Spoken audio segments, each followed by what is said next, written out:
Trent is obviously going to dominate things. But one to ask you about, it was one that was on Sky Sports News, and it was kind of brewing a little bit.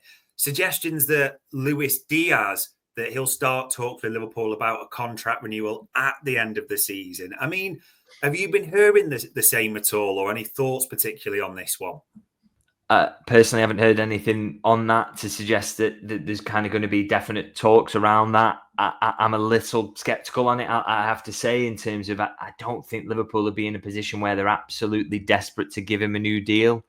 I mean, at the moment, look, he's got 2 years left. So, yeah, you would generally say that that's an area where you want to tie them down.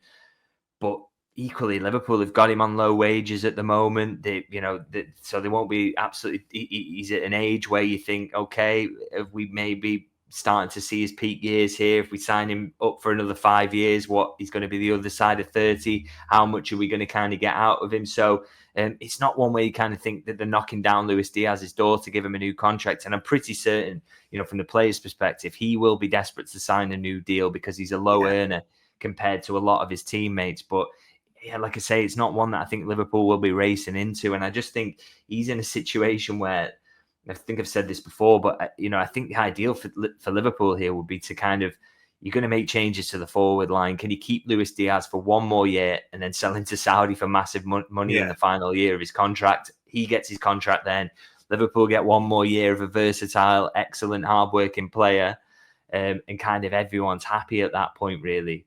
There may be that there have been talks. I haven't heard anything about it yet, but it's like I say, I can't imagine they're going to be absolutely tripping over themselves to hand him a bumper 5-year deal at this point in his career, to be honest. Yeah, you do wonder if the talk is coming from the Diaz camp, let's say, and who that benefits. So we'll see what unfolds with this one. So yeah, contracts to still sort galore for Liverpool. And these are a couple of names that came up. I'm sure you saw the Lewis Steele sort of briefing or article at the weekend mentioned that Liverpool had scouts at two players we mentioned before, Xavi Simons and Benjamin Cesco. And I'm trying not to screw my face up too much when we talk about these players, but it does seem they're quite prominent, doesn't it, as Liverpool watching briefs? Is that the right phrase?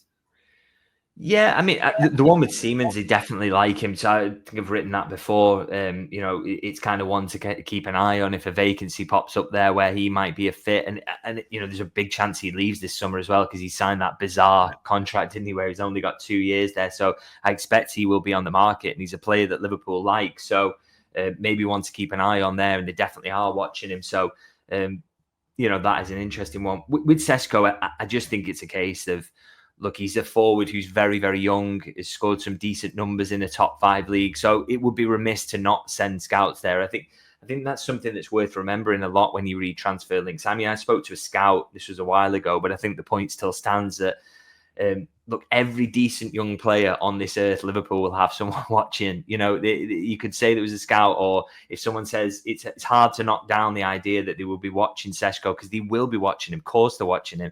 Everybody's watching him. They're keeping an eye on him because, he could explode into something really special given what he's doing at this early point of his career. But I'm also certain that, when you go into the centre forward market this summer, they'll know and look at him and think he is still extremely raw, isn't he, in several aspects of his game. And, if they want to absolutely nail this signing, I don't think they're going to be racing to sign him, and they'll still acknowledge that those faults exist. Maybe there'll be a belief that they can iron those issues out, but I'd be really surprised. But yes, they are watching him, but I wouldn't put too much store in that in terms of what that's going to turn into in terms of a firm move or anything like that, because I think he is a little raw. And if your idea is to replace Darwin Núñez, I'm not sure that's the route you're going down, is another player who could you describe in those terms.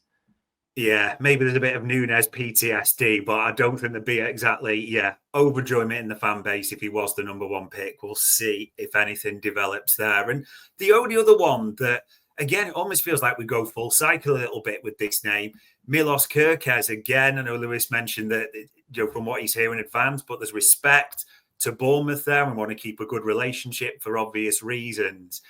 Do you think it is Kerkez, or are we going to go back and forth with left-back names and then just land this full cycle back on him again? It could be Kerkez in terms of I can definitely guarantee that they like him and they've watched him very closely, and there's a lot of aspects there that they would admire. But I would definitely push back on the idea that it's nailed on to be him. That there are other left backs out there that Liverpool like. And I've mentioned a couple of times, just keep an eye on the Aït-Nouri situation. I just think people are forgetting how many boxes he ticks. Still only 23 years of age. He's made over 100 Premier League appearances. He locks down Salah every time he plays him. He's really kind of comfortable in the way he plays. He's, to me, more than Kerkez, is a more of a kind of, from what we've seen, from what Slot wants of his fullbacks, seems to me to be a better fit. He's represented by Mendes as well, who we know Edwards is always a big fan of, worked closely with. So just keep an eye on that one, I would say. But, Kerkez is on the list, and I wouldn't be shocked if we're sat here in a month's time saying he's signed for Liverpool.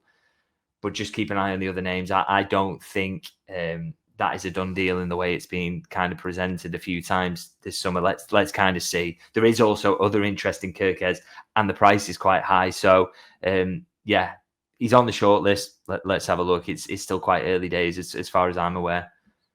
Be interesting to see. He's liked, but is he 40 to 45 million quid liked? We will find out soon enough. And then other new names coming out, and we can't just ignore these because we forget that first window opens on the 1st of June. So the first one we mentioned, left backs, and I might be butchering his name, but Maxime de Kuiper at Bruges had a good season for them. They did very well in the Champions League. Heard anything around that player at all? No, but it's an interesting one because I haven't personally kind of heard that one, so I can't kind of back it up. But it keeps popping up enough to make you think that, again, that maybe there's something kind of in that one. I mean, he's 24 years of age, isn't he? He's played in the Champions League now, so they've had a good idea of kind of where he sits. And we know this kind of recruitment staff are pretty good at judging whether they can make that jump or not. So he's in that kind of good age. So maybe there's something in that one. I can't really back that one up in the way that I could with maybe Kerkez and Aït-Nouri, who I know has been watched down the years. So not able to kind of nail my colours to the mast on that one. But it's an interesting one because it keeps coming up enough times to make you think that there might be something there. And age-wise, he kind of fits that bill. So, but I don't watch a lot of the Belgian league, so I couldn't tell you how good he was personally. Yeah, I think anyone who tells you they do, unless they're actually Belgium, is probably lying at the same time as well. And this name people will know, Rodrygo, funnily enough, a club we're not too fond of right now in Real Madrid, but it does seem like he will be departing as all the suggestions on the continent. If he does, it's an interesting one because you'll have seen this, David, multiple reports that he said it. Michael Edwards tried to get him for Liverpool a couple of times, so people bring that into the mix. If he is to depart, do you think we will be in the mix for him? I guess a lot depends on kind of what the vacancies end up being in Liverpool's front line. I mean, we know they're going to want to chase a centre forward because Núñez, we really do expect to depart. It's one of those things you can kind of nail on because there's such interest in him. The money's going to probably be right and the player's going to want to go. But, in terms of wingers, are they going to need anything? It does kind of depend a little bit on what's happening with other players in terms of departures, doesn't it? Rodrygo, decent scoring record down the years. They've liked him for a while. So, wouldn't be a huge shock if they were in the mix. But I think, there probably does have to be some kind of movement there. And again, it's very hard to say as well whether, because I've not heard this link personally, or certainly not for a while, it's kind of, do they think he's developed to the level that they hoped? Do they think he's still good enough now at the level that he was maybe a few years ago before he ended up there? So that's an interesting one, really. And yeah, I think kind of early in the window to suggest whether Liverpool are going to be in the mix for him. Yeah, it will be interesting to see because you do think there will be a lot of suitors if he really is on the market. And I suppose going the other way, we've got to talk about these two players. So we'll talk about Jarell Quansah first of all. Been quite a few reports, as we know, that Newcastle interested, other clubs as well. It just looks difficult at the moment for Jarell Quansah. I mean, it wasn't a good game yesterday. We know Liverpool are trying to renew Konate to go keep with Van Dijk. We know they're trying to bring in Huijsen. Obviously, they still face competition for that. All of that stacked up, though, it doesn't paint this rosy picture for Jarell Quansah's long-term future, does it? No, it's an interesting one because I kind of wrote something about this morning, really, that it's, nobody's saying to me at the moment, there's absolutely no way that Quansah will be sold. He will be here next season. Now, maybe it's because it's quite early in the summer and nobody wants to do that yet. They know that things can change and things can be up in the air, but he's not an absolute untouchable. And it was known, wasn't it, that last summer that kind of Liverpool had put a valuation on his head of 50 million. If anyone's going to kind of get near to that this summer, then it makes you think that Liverpool would say, okay, we'll have a look at it. Now, the spanner in the works there is obviously Joe Gomez. And I think, if it comes to offers for both players coming in that are acceptable in terms of valuation, Liverpool would probably prefer to sell Joe Gomez on the basis to kind of reward him for his length of service. And then, if you lose one centre-half who you can play at right back sometimes, you've got the homegrown issue to think about. Yeah. Are you really going to be pushing Quansah out the door? Because it gives you an awful lot to do then, a real awful lot to do. So that is a massive consideration really for Liverpool in this window. And I wonder whether Quansah, I think he would be willing to go as well, because I, spoke to him recently for an interview ahead of the Carabao Cup final, and he didn't strike me as someone who's particularly loving being on the bench at the moment. So I think he would like to go elsewhere and show what he's about. So the conditions for him to move on are effectively there, but it's so much about timing, really. When does the offer come in? Does it come in before they sell Joe Gomez? Does it, do Liverpool feel they're in a position to sell him? Do they feel like they have an alternative lined up? There's a lot going on there, really, to kind of square that circle. So, the best you can say at the moment is his future's up in the air. I would never say that he's nailed on to stay for next season, but I can very easily see a situation arising where he is kept around for at least one more year on the basis that Liverpool don't want to give themselves too much to do. And I think that is true, by the way, of kind of, that's a thing that's going on in defence. That's the thing that will maybe go on in midfield. It's a thing that will go in the forward areas, is they won't want to lose 2 or 3 from the same position and have to try and replace that. So that could end up with so many of these players having doubts over them, the can being kicked down the road for a couple of them until next season. Yeah. Does Harvey Elliott come into that mix? I know we've talked about him. We don't always see it eye to eye. And it's not a right or wrong with Harvey Elliott. But yesterday, obviously, it feels like he did pass up that chance to really make a statement and show it. And whether he starts, his minutes, his position, that all comes into the mix. And I mean, there's definite positives. Homegrown, as you mentioned there, how well, he loves the club, how well he's liked and all those bits. But is Harvey Elliott still have almost the same question marks as Jarell Quansah, just a different position in the team? Yeah, exactly. And there's another aspect to consider here, which with the Harvey Elliott one, which is I think he would be more reluctant to maybe leave than Quansah perhaps would at this moment. I think he's made clear that he loves Liverpool, and I've spoken to people close to him who've kind of reiterated that relatively recently. So he's not going to be pushing for an exit. I think we can be certain of that. But obviously, are Liverpool going to be pushing to offer him a new contract? And again, are we just kind of kicking the can down the road? Again, for me, you've already got a guaranteed level of turnover coming here, which is that we know Trent will go. We expect Núñez to go. I think Endo might be in the mix for a departure. Tsimikas, there's a few, and Joe Gomez I've already mentioned, and they're probably a little bit further down the line and a bit more kind of closer to the exit door than Harvey Elliott is at the moment. So if you're looking to kind of limit turnover, having a lad who's happy to probably stick around for another year, I just think that's the best scenario again for everyone with Harvey Elliott. Let's see if he can kick on again next year, avoid the injury, stay fit all season, play a bit more. And he's versatile, he's hardworking, he's got opportunities in various positions.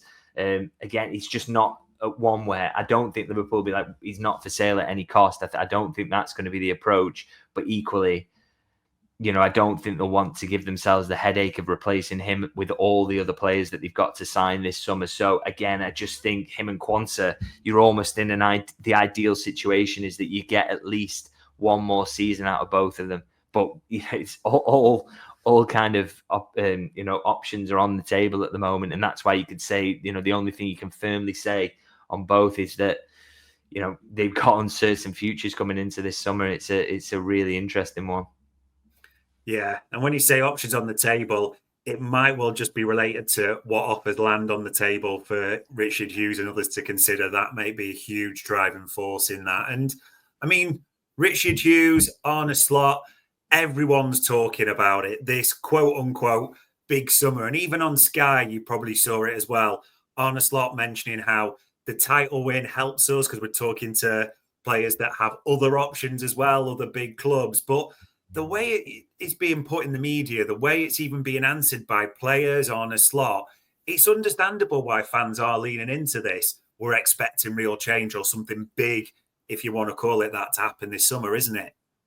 Yeah, and nobody at Liverpool is shooting that down. So I think you can pretty much guarantee that it's going to be a big summer. You know, whether it's big enough to say some people who are absolutely insane about transfers, probably not. But I think it will. You just got to guarantee that there's got to be changes in certain positions. As I say, you know, that centre forward area is definitely going to be looked at. So that's going to be a good few quid on that. Left back's definitely going to be signed. So we've already got those as a kind of starting point. They're going to need to do something in defence, aren't they, to solve this right back issue? I think Bradley should be first choice, but you need to do something around someone playing there because Joe Gomez is going to leave. So again, there you throw in a centre half possibly needed. Harvey Elliott's a candidate to maybe go. So again, in central midfield and similarly with Endo, he's probably going to want more than he's had this season and can't be guaranteed it. So you start to bring in central midfield and, you know, on the wings and those areas, you know, Chiesa, Jota, there's interest, Luis Diaz, that strange contract situation he's in. So, you know, there's doubts over a few there as well. So it all starts to kind of really add up. And I think they'll want to limit turnover. They won't want to be signing 7 or 8. But I think, you know, it's not difficult to see a summer where 4 or 5 come in, probably more likely 5, because there are just going to be so many departures there that you can't avoid. So, and those players are going to need replacing. So, yeah, there's just no getting away from it. It's going to be a busy summer and far busier than last summer, that's for sure. So, yeah, interesting stuff for us to talk about as well, which is nice. Yeah, and even those topics of contracts with the likes of the players you mentioned in Canate won't go away. So plenty to face into this summer.